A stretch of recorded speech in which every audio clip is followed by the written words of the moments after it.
Hey y'all. Doing this one here. I'm not going to show the screen on this one because it's from a news source that whether you got a subscription from them or not, they pick and choose on what whether they hit you with the thing and then YouTube pull it down and whatnot. Okay? You see what the title says. And this is should be easily searched. But anyway, the Ukraine what now uh this article was put out before the dog wagging the tail wagging the dog, and dog wagging the tail. Now we know stuff going on, but even but then with the picture, the slide put with the bomb thing, and then the other stuff, and there's some other things going on that I'm telling y'all that it ain't what you think it is. It's something, but it's enough just to be something. I need to put the Benny Hill theme music, chase music, to one video I got where the Russian military vehicles are going in, and the Ukrainian and they're so courteous and they stop. Some vehicles go military, then some of the regular people in military. I'm like, that's not how war zones work. So that's just the way that goes there. So anyway, let's get it. This was from last month, before, like I say, before any of this stuff really went on. Ukraine war flashes neon warning lights for chips. Remember the video that I done about talking about, well, it's on Patreon now, so it's marked as unlisted, but I squoze a couple of screenshots in from it. But I talked about this and showing the minerals and the stuff that they have. This dog, my daughter's dog, is driving me crazy.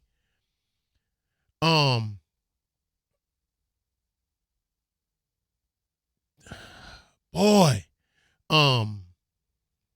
Ukraine war flash. I'm sorry, y'all, but they just Ukraine war flashes neon warning lights for chips. Milan, February 24th. Russia's invasion of the Ukraine by land, air, and sea risks reverberating across the global chip industry and exacerbating current supply chain constraints. I remember I done the one on the showing where the 65-year worst drought in 65 years in Taiwan, how it affected the chip, because you need fresh water to make wafers. It's part of the process. Well, you need other stuff too, and that's what this one is about. Reverberating across the global chip industry and exacerbating current supply chain constraints. Ukraine is a major producer of neon gas, critical for lasers used in chip making, and supplies more than 90% of U.S. semiconductor grade neon. I'm going to read that part again.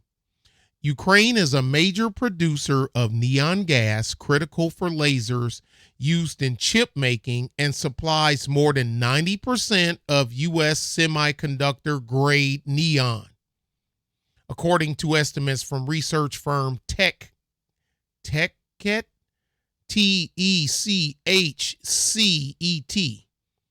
About 35% of palladium, remember, I done that, remember? If for y'all that was there, y'all should remember this. About 35% of palladium, a rare metal also used for semiconductors, is sourced from Russia.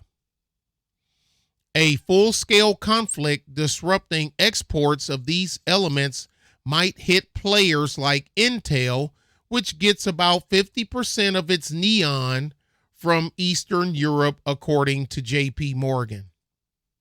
The pain won't fall evenly.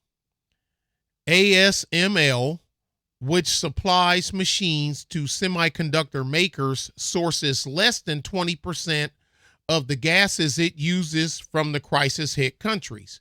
Companies may turn to China, the United States, and Canada to boost supplies, says J.P. Morgan. But this may be a slow path. Well, of course, it's going to be a slow path, when you supply 90%, that only leaves 10%. So you got everybody jockeying for the 10% that's sourced from somewhere else. I'll let y'all gray matter do the math on that one. Although the chip making industry was able to manage an increase in neon prices stemming from the 2014 Crimean crisis, the scale of today's conflict looks much larger. Now, say the chip making industry was able to manage an increase because the chip making industry, they got to eat it, but they ain't going to eat it. We are the end user, the stuff that you buy. You're buying the products that those chips are going in. Them chips ain't going to sit on the shelf and collect dust because the price got raised due to the cost of neon gas. It's going to go into the build. It's going to go into the product, and that extra is coming out of our pockets. You want it or not. But you want it or not. Yeah, it's this much. It is what it is. I'm telling y'all, this is window dressing. A lot of this stuff is window dressing. A lot of folks ain't getting, a lot of folks don't get it. They just don't get it. A lot of folks don't care to get it. So, I mean, let's be for real. Let's keep it for real. A lot of people don't care to get it. They could care less. But anyway, there's always something more to be gained. Look, war is about conquest. It's about resources, be there mineral or not, cultural or not, human resources or not. And there's no darling on either side. There's no darling on the Russian side, and there definitely ain't a darling on the Ukrainian side. Now, I ain't got no say on this war. I mean, neither president contacted me, or somebody Putin didn't have Dmitry Medvedev shoot me an email for a conference. So, as far as they concerned, my ass don't even exist. But there's always the tail is definitely wagging the dog. At first I thought they were wagging each other because, the dog can wag the tail and the tail can wag the dog. Well, look like it's been started from the dog wagging the tail. Then they're both wagging. Now the tail is wagging the dog. Because some of the video and some of the news that I see come out of here, I know it's BS. I don't say nothing. I know what I'm looking for because I've been in those situations before. And I know how you move under fire. I know how you move when it's a real mortar blast. I know how you move. You see civilians, and you hear the sound and the zoom and the crash bang, and then they don't even flex, and then later on, and you hear them talking, and then the overlay, it's a thing called audio wash. If you and I are talking in front of a microphone or whatever the heck, or something, this, that, and other, and a mortar crashes close enough by where you can hear it before it strikes, like I hear in the microphones of this so-called news stuff. And you can hear it incoming before it strikes. That's the tails on the mortar. It has fins on the back. There's for stabilization. You can hear them as they cut through the air. Okay. They sound different. Incoming mortar and incoming artillery, two totally different sounds. I know them both. And they don't flinch. And you hear the bang, boom, boom, boom, and the audio wash. The audio from the mortar doesn't wash out their voices. They're still talking. And they're not yelling. They just talking, well, such and such and that. Well, this and that and other and da-da-da.